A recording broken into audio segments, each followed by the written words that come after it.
A história da Igreja, da Reforma até os dias atuais, séculos XVI e XVII. Dois nomes destacam-se quando falamos em Reforma Protestante: Martinho Lutero e João Calvino. Sabemos que Lutero teve grande impacto no interior da Igreja Católica e principalmente na instituição política do Sacro Império Romano-Germânico. A circulação das ideias luteranas, propiciadas pela invenção da imprensa, logo alcançou a Europa inteira e passou a influenciar desde clérigos, camponeses a reis e nobres. Um dos lugares de maior repercussão do luteranismo foi a Suíça, onde floresceu, a partir da década de 1530, o pensamento de João Calvino. Para compreendermos o contexto em que se desenvolveu o calvinismo, é necessário entender um pouco da situação da Suíça nessa época. No século XV, a Suíça conseguiu tornar-se independente do Sacro Império Romano-Germânico. Contudo, a sua organização política não era unificada, de modo que havia concentração de poder em várias cidades que eram verdadeiros polos comerciais. Nesse contexto, um personagem antecedeu Calvino e deu início à reforma religiosa nas cidades suíças: Eurico Zwinglio.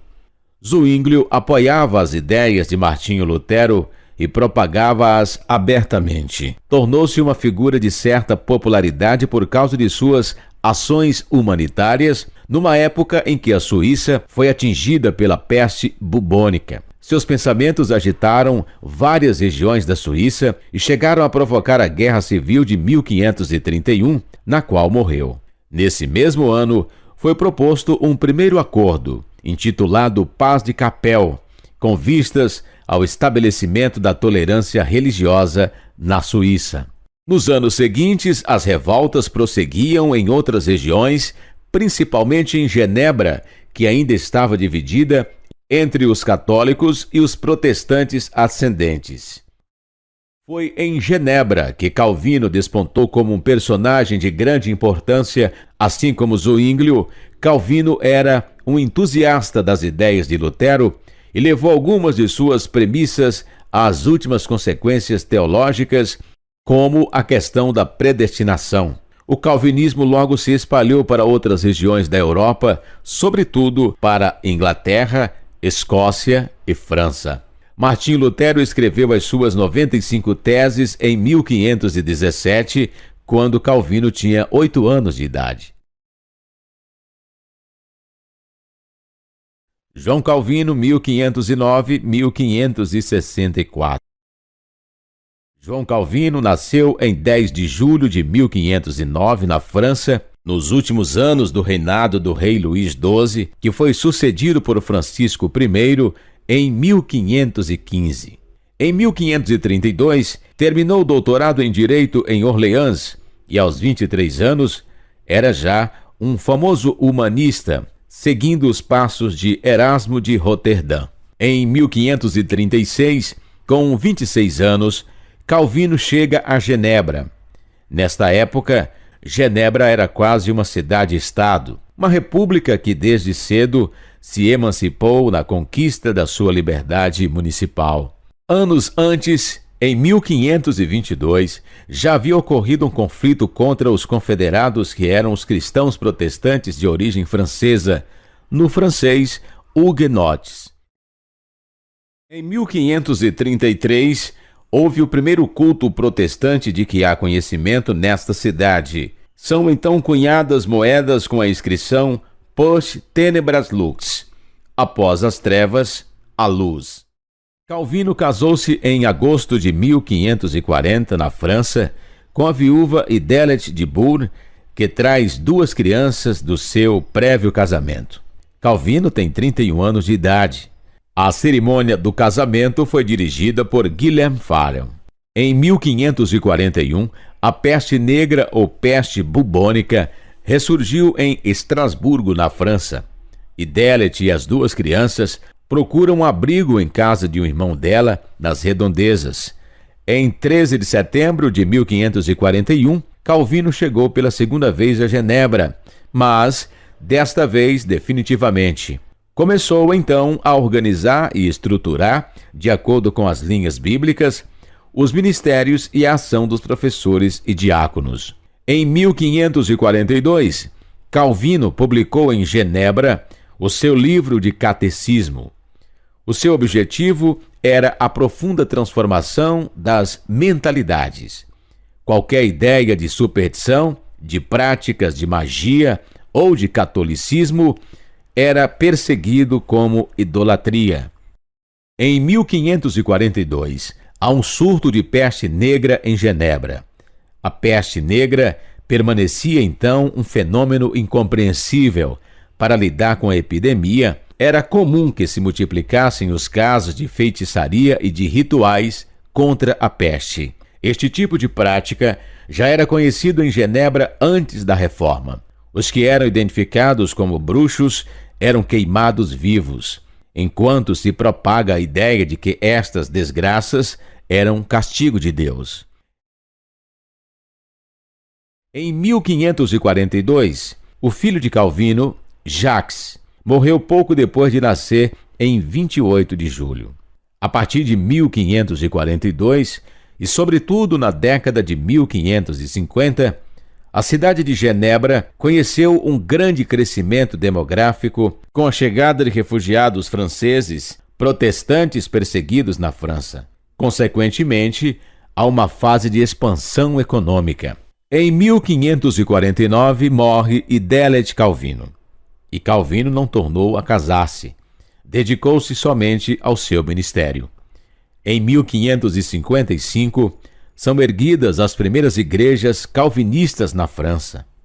Em maio de 1559, realizou-se em Paris um sínodo nacional protestante.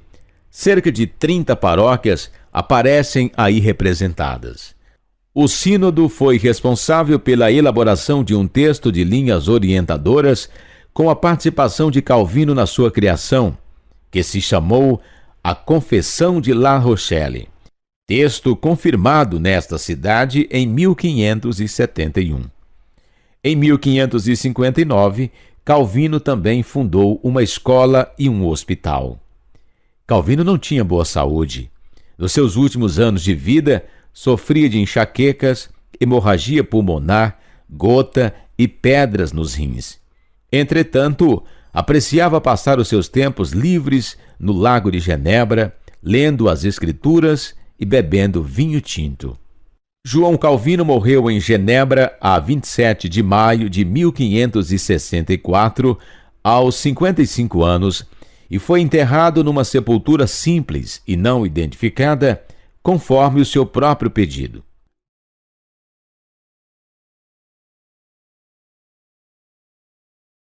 John Bunyan.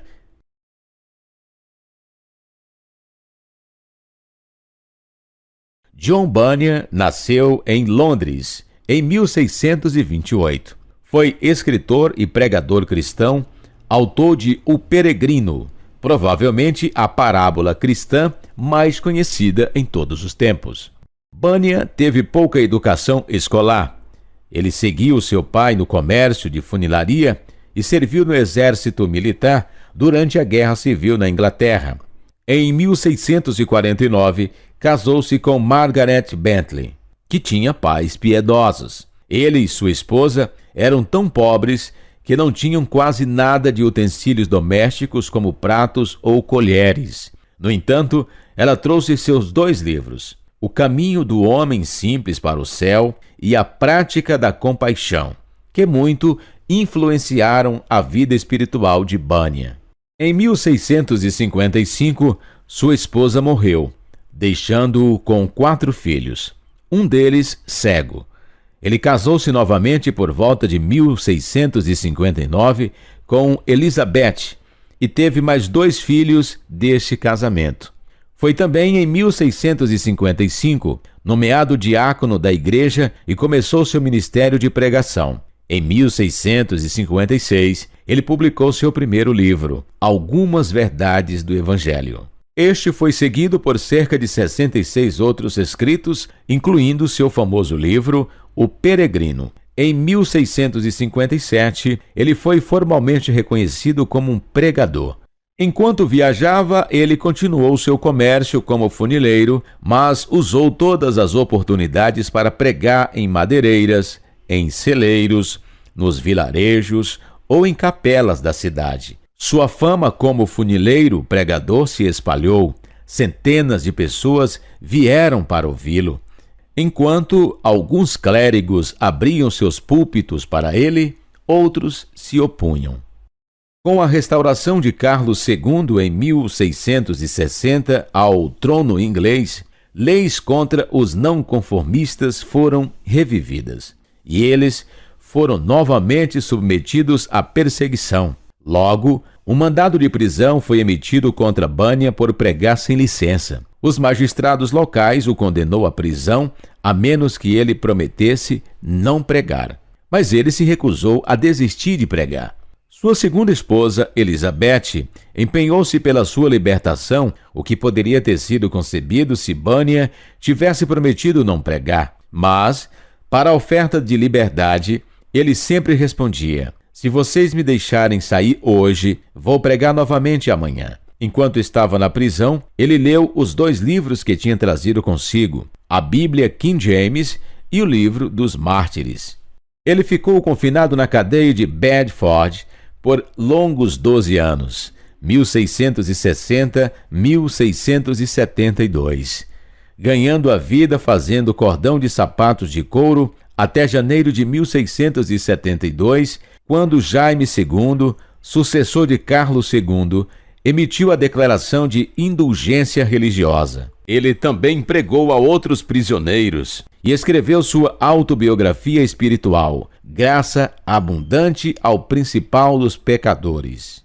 Em 1676, ele foi preso novamente por 6 meses por pregação ilegal. Foi durante este período de 6 meses de prisão que ele escreveu sua maior obra, sua obra-prima, O Peregrino, parte 1, no qual foi publicado em 1678 e em 1680 ele publicou sua segunda grande obra, A Guerra Santa, outra parábola religiosa. Em 1684 ele publicou O Peregrino, parte 2, que conta a história da peregrinação cristã. O Peregrino tem sido chamado de a maior parábola já escrita. Quase 80% dos diálogos no livro vieram de citações diretas ou adaptações da Bíblia. Foi traduzido para muitas línguas e tem um apelo mundial. Ao lado da Bíblia, é provavelmente um dos livros mais conhecidos no mundo. Vendeu mais 900 milhões de cópias até 2012. Bunyan faleceu em agosto de 1688, acometido por um forte resfriado. Seu túmulo está localizado no cemitério de Bunhill Fields, em Londres.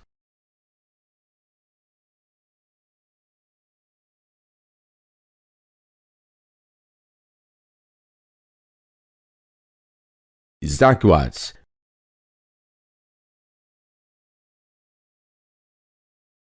Watts nasceu em 1674 em Southampton, Inglaterra. Ele era o mais velho de uma família de 9. Seu pai era um comerciante de tecidos e professor e um não conformista que havia sido preso 2 vezes. Sua mãe era de origem huguenote. Watts aprendeu latim, grego, hebraico e francês. Depois que ele terminou seus estudos na escola secundária em Southampton, foi-lhe oferecido uma educação universitária em Oxford ou Cambridge.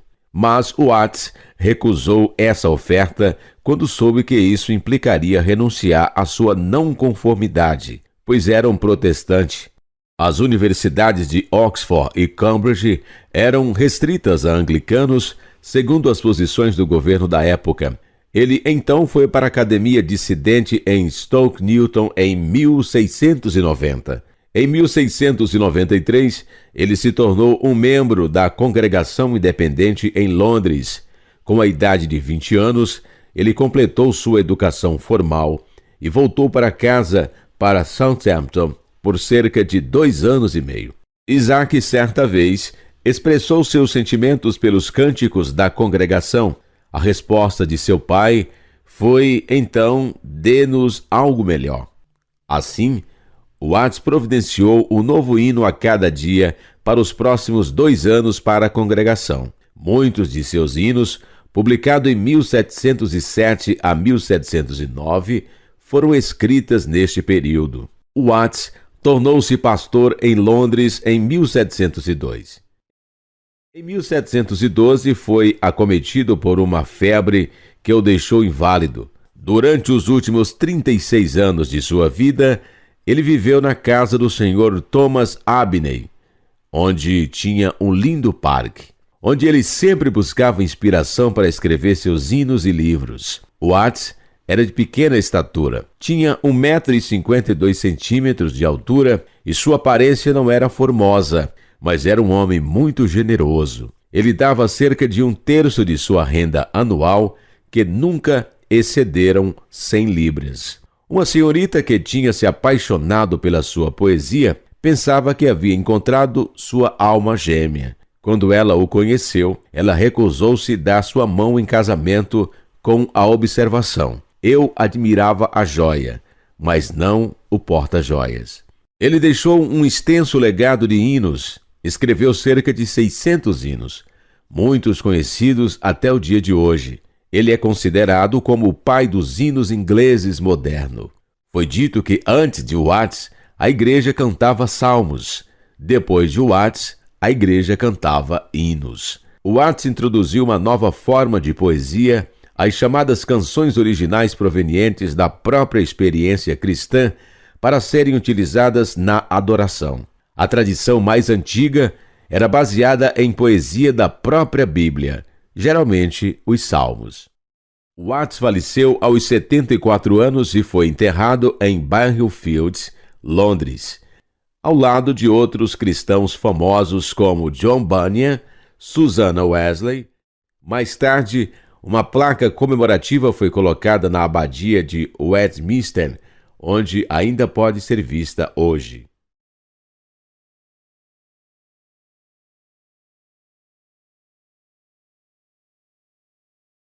Madame Guyon.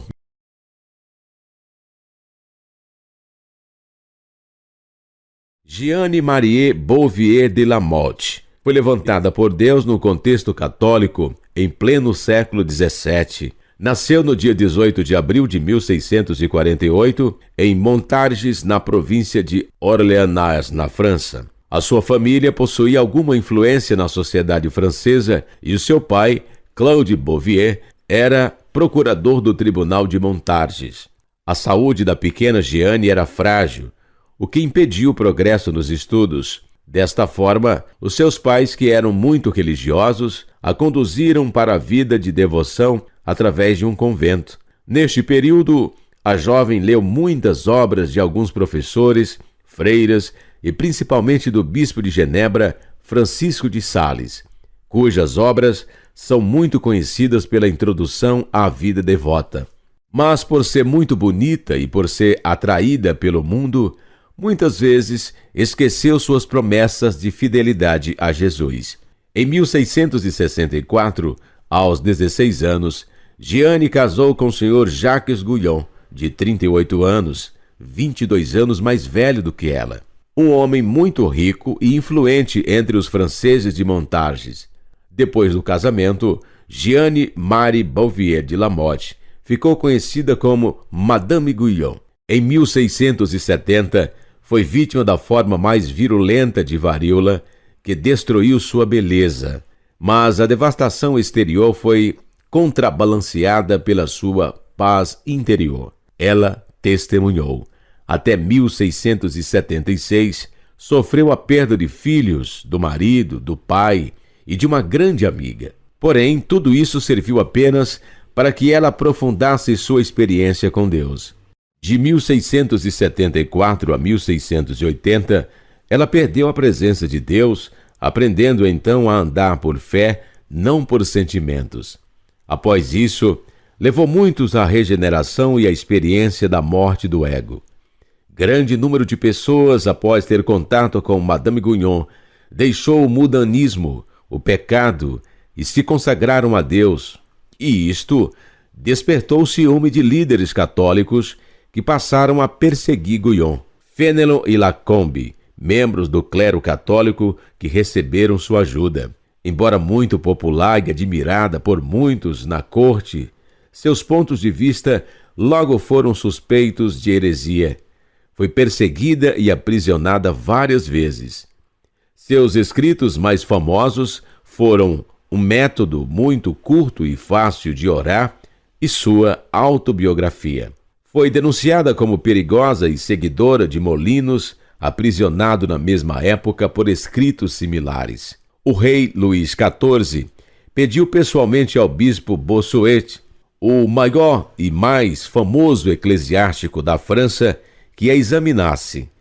Este exame se transformou numa inquisição mental. As conclusões de Bossuet a respeito desta mulher perigosa levaram Luís XIV a prender Jeanne Guyon, sem ao menos inquiri-la ou notificá-la a respeito.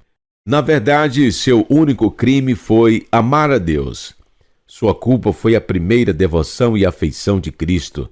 Entretanto, Deus a usou de forma especial para abrir caminho para a restauração da vida interior, da comunhão profunda com Ele, através da oração, da consagração plena e do operar da cruz. Mesmo com seus escritos condenados pelo alto clero católico, Madame Guyon continuou seus ensinamentos e, por isso, foi detida 4 vezes, a última das quais por 4 anos. Escreveu cerca de 60 obras e compôs poemas e hinos como Eu amo o Senhor, mas não com o meu amor, e Longo Mergulho na Aflição. Escreveu cartas para católicos e protestantes na França, Holanda, Alemanha e Inglaterra. Em 1717, aos 69 anos, faleceu em perfeita paz. Seus escritos, muitos gerados na prisão, se tornaram clássicos espirituais e influenciaram a muitos ao redor do mundo, tais como Francis Fénelon, Zinzendorf, John Wesley, Hudson Taylor, Andrew Murray, Jesse Penn Lewis, Adoniran Judson e Watchman Nee. Miguel de Molinos.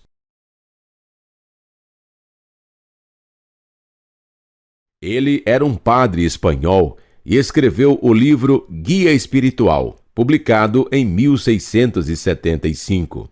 Este livro ensina aos homens o caminho para negar a si mesmo e morrer com o Senhor.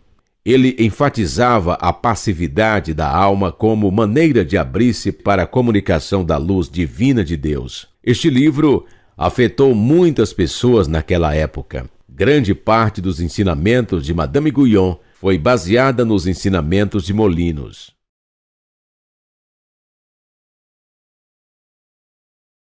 Padre Fénelon.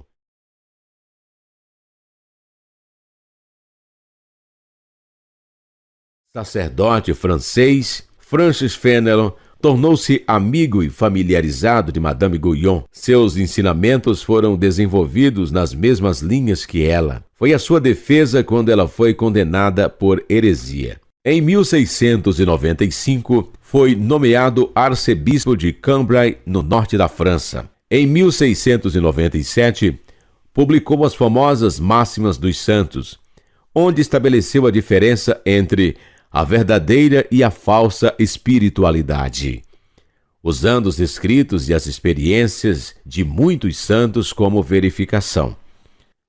O Papa Inocêncio XII condenou partes do livro. Ele disse: Fénelon cometeu um erro por amar muito a Deus. Daí em diante, ele foi banido por Luís XIV da corte real e exilado na sua própria diocese de Cambrai. Muitas de suas cartas foram escritas durante o exílio. Américas, expansão e colonização. Dos séculos XVI e XVII, a colonização e expansão religiosa nas Américas ocorreram acompanhadas de 2 grandes preocupações da Igreja Católica. Primeiro, a luta contra o Segundo, o esforço para implantar a fé nos novos impérios coloniais nas Américas, África e Ásia. Uma das principais ferramentas usadas na supressão foi a Inquisição ou Santo Ofício, utilizando a delação e a tortura e negando aos acusados os direitos de defesa, resultava na execução dos réus entregues ao poder civil para ser queimados vivos. Uma das práticas da Inquisição era o confisco dos bens do réu confesso. Como esses bens eram divididos entre as autoridades leigas e eclesiásticas, isso contribuiu para manter aceso o fogo das perseguições. Por vários séculos, a instituição perseguiu judeus e protestantes dos dois lados do Atlântico. A formação das igrejas no continente norte-americano. A Igreja dos Cristãos nos Estados Unidos da América praticamente teve início no ano de 1620, com a chegada à Baía de Massachusetts dos 102 colonos que partiram da Inglaterra embarcados no navio Mayflower e fundaram a colônia de Plymouth. Dos 102 passageiros do navio, 35 eram membros da Igreja de Exilados de Leiden, Holanda. Pouco tempo depois da chegada dos peregrinos do Mayflower ao Novo Mundo, a situação na Inglaterra piorou. A perseguição contra os puritanos na Inglaterra aumentou e, por volta de 1640, aproximadamente 20.000 puritanos haviam partido para a América por causa da liberdade religiosa. No Novo Mundo, eles estabeleceram congregações independentes. O congregacionalismo na América cresceu em sua influência. As primeiras universidades dos Estados Unidos, como Harvard e Yale, foi estabelecida para treinar missionários a fim de evangelizar os índios. Assim, as condições das colônias americanas não foram favoráveis ao estabelecimento de uma única igreja. Na realidade, durante a maior parte do período de colonização, as muitas colônias tinham suas próprias igrejas, como o congregacionalismo ao norte, Nova Inglaterra, e o anglicanismo no sul, Virgínia, Geórgia. Por outro lado, as colônias centrais caracterizavam-se por uma maior diversidade religiosa. A existência de numerosos grupos dissidentes tornava difícil impor uma igreja oficial. Quando os novos estados americanos escreveram as suas constituições, quase todos deixaram de ter igrejas estabelecidas. O último estado a fazê-lo foi Massachusetts, em 1833. A Constituição Americana, 1787, dispôs que o Congresso não aprovaria qualquer lei referente ao estabelecimento da religião ou proibindo o livre exercício da mesma. Havia sido inaugurado um novo padrão nas relações entre a Igreja e o Estado, com o forte apoio dos batistas e a maior parte dos metodistas e presbiterianos, todos os quais queriam proteger a liberdade das igrejas e a não interferência do Estado. Esses eventos tornaram possível o surgimento do denominacionalismo,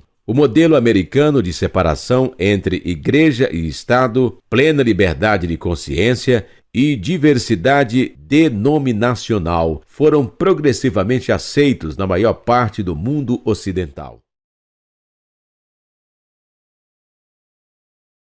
A formação das igrejas no Brasil.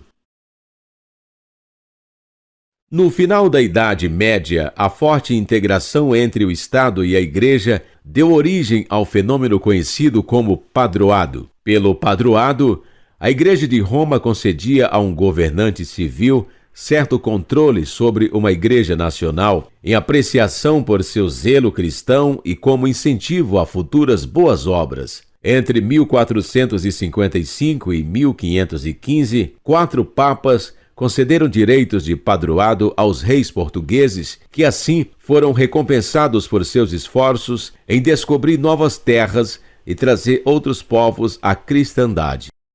A descoberta e colonização do Brasil foi um empreendimento conjunto do Estado português e da Igreja Católica. O Estado forneceu os navios, financiou o empreendimento, construiu as igrejas e pagou o clero. Mas também teve o direito de nomear os bispos, recolher os dízimos, aprovar documentos e interferir em quase todas as áreas da igreja. Com a vinda do primeiro governador-geral, Tomé de Souza, também chegaram os primeiros jesuítas. Por 210 anos, eles foram os principais missionários e educadores no Brasil. Ao mesmo tempo, os jesuítas tornaram-se os maiores proprietários de terras e senhores de escravos do Brasil colonial.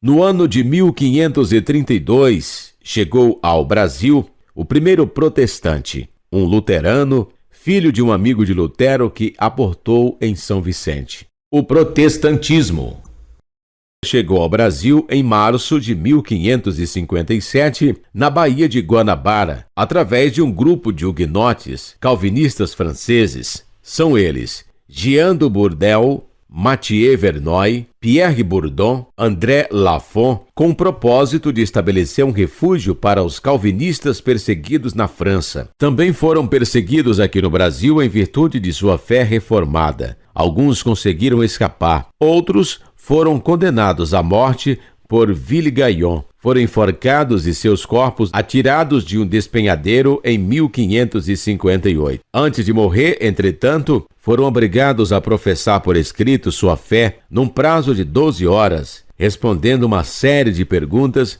que lhes foram entregues.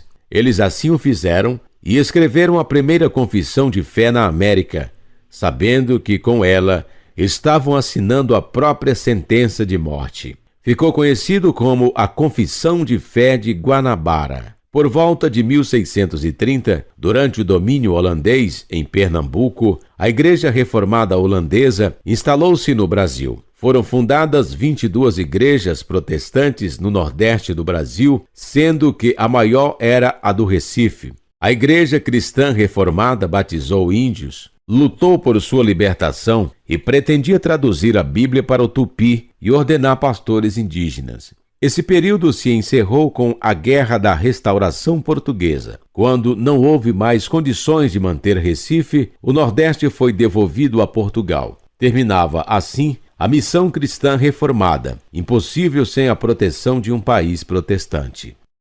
Em 1759, os jesuítas foram expulsos de todos os territórios portugueses pelo Marquês de Pombal e pelo primeiro-ministro Sebastião José de Carvalho e Melo. Por causa de sua riqueza e influência, eles tinham muitos inimigos entre os líderes eclesiásticos, proprietários de terras e autoridades civis. Durante o período colonial, o Brasil manteve-se isolado, sendo inteiramente vedada a entrada de protestantes, principalmente após as invasões dos franceses 1555-67 e holandeses 1624-54. Porém, com a chegada da família real em 1808, abriram-se as portas do país para a entrada legal dos primeiros protestantes, os ingleses. Brasil monárquico. No período imperial ocorreu a inserção definitiva do protestantismo. Nessa fase, predominou atividades missionárias, principalmente de organizações britânicas, americanas e germânicas. A Constituição Imperial, promulgada em 1824, concedeu-lhes certa liberdade de culto, ao mesmo tempo em que confirmou o catolicismo como religião oficial. Até a proclamação da República, os protestantes enfrentariam sérias restrições no que diz respeito ao casamento civil, uso de cemitérios e educação. As primeiras igrejas que tiveram resultados mais consistentes chegaram ao Brasil com a vinda da família real portuguesa e a abertura dos portos a nações amigas por meio do Tratado de Comércio e Navegação. Comerciantes ingleses estabeleceram a Igreja Anglicana em 1811. Seguiu-se a implantação de outras igrejas de imigração. Alemães trouxeram a Igreja Luterana. Imigrantes americanos trouxeram a Igreja Batista e a Metodista, e também a Igreja Adventista Em 1855, Robert Reid Carley, missionário autônomo escocês, fundou igrejas congregacionais, construindo o primeiro trabalho protestante permanente em terras brasileiras. Mais tarde, em 1859, a Igreja Presbiteriana foi fundada pelo Asbel Green Simonton, no Rio de Janeiro. O ex-padre José Manuel da Conceição converteu-se ao protestantismo, tornando-se presbiteriano, e foi o primeiro brasileiro a ser ordenado ministro protestante em 1865. Em 1866, o pastor Júnior E. Newman, da Igreja Metodista, foi o primeiro pastor a fixar-se permanentemente no Brasil após várias outras tentativas sem sucesso. Ela cresceu firmemente desde então, tornando-se autônoma em 1930. Em 1871, o primeiro grupo batista se estabeleceu em Santa Bárbara do Oeste, no estado de São Paulo, trazido por missionários americanos. A Igreja Adventista do Sétimo Dia chegou em 1884. Nessa época surgiram os primeiros conversos. Em maio de 1893, Alberto B. Stauffer chegou ao Brasil como missionário e introduziu a colportagem no país. Em 1896, organiza-se o primeiro templo adventista em Gaspar Alto e em Curitiba foi fundada a primeira escola adventista no país. Brasil republicano. O período republicano caracterizou-se pela intensificação de atividades missionárias estrangeiras, a nacionalização de denominações. Nessa fase, o país passou a gozar liberdade religiosa constitucional, com separação entre Estado e religião, o que permitiu o avanço das denominações no Brasil. Finalmente, em fevereiro de 1891, a primeira Constituição Republicana proclamou a separação entre a Igreja e o Estado, bem como outras medidas, tais como a plena liberdade de culto, o casamento civil obrigatório e a secularização dos cemitérios. A Igreja Católica foi colocada em pé de igualdade com todos os outros grupos religiosos. A educação foi secularizada, a religião sendo omitida do novo currículo. Em uma carta pastoral, os bispos deram as boas-vindas à República, mas também repudiaram a separação entre a Igreja e o Estado.